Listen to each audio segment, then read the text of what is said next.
Thousands of murderers, kidnappers, sex criminals, drug offenders. A landmark Channel 2 Action News investigation exposed the violent felonies committed by unauthorized immigrants deported from Georgia multiple times.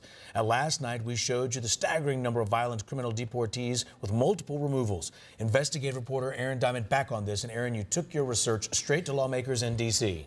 Justin, our goal was to cut through all the politics and emotions surrounding the fiery immigration reform debate. We analyzed 10 years worth of federal removal records in a way no one had done before to identify a specific group posing a major public safety problem. What we found left lawmakers floored. They told us our research will inspire action.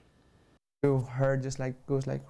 Sujit Magar's heart still sinks every time he recalls his stepmother's murder just steps from the family's Cobb County apartment. I could see all the police cars outside, but it never even crossed my mind that, oh, something happening to my family. Sergio Viralula broke down in a dramatic police interrogation. Manju Pumagar.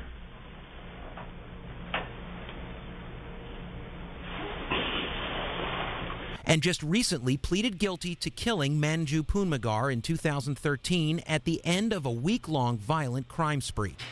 Viralula was in the United States illegally. Prosecutors confirmed U.S. Immigration and Customs Enforcement had already removed Viralula from the country 3 times. I'm confident we could go to any of the courtrooms that we service day in and day out, and we could find representatives of this same circumstance.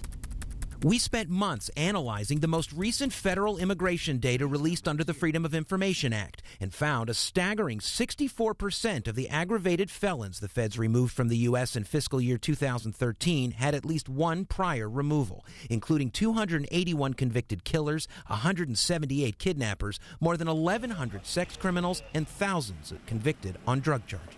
Well, I think it is staggering. Congressman Doug Collins of Gainesville sits on the House Judiciary Committee. We traveled to Washington, D.C., where the fiercely emotional and highly partisan battle over immigration reform rages, to show lawmakers our work. The families who've been victimized by those who have been deported and come back, and they've been victimized by these folks who shouldn't be in the country to start with, this is not a political game. It's just the honest truth. The truth in Georgia, the feds deported nearly 1,200 aggravated felons from our state in fiscal year 2013. 44%, almost half, had been removed before, including 9 convicted killers, 10 kidnappers, 38 sex criminals, and hundreds convicted on drug charges. All numbers that shocked Georgia Senator David Perdue. These aren't people with marginal track records. Yet still able to return time and time again. And that's what you're doing, is pointing up factually how serious this issue is. We've been yelling about this for the past few months.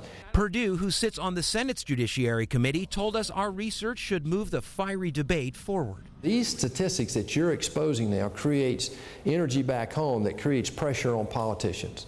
And when you create pressure on politicians, then things start to happen up here. Fair immigration reforms that keep violent deported felons from coming back, a call echoed by the family of Manju Punmagar, who ironically emigrated to the U.S. legally just 2 years before her murder. America does so many other great things. All these things could be stopped.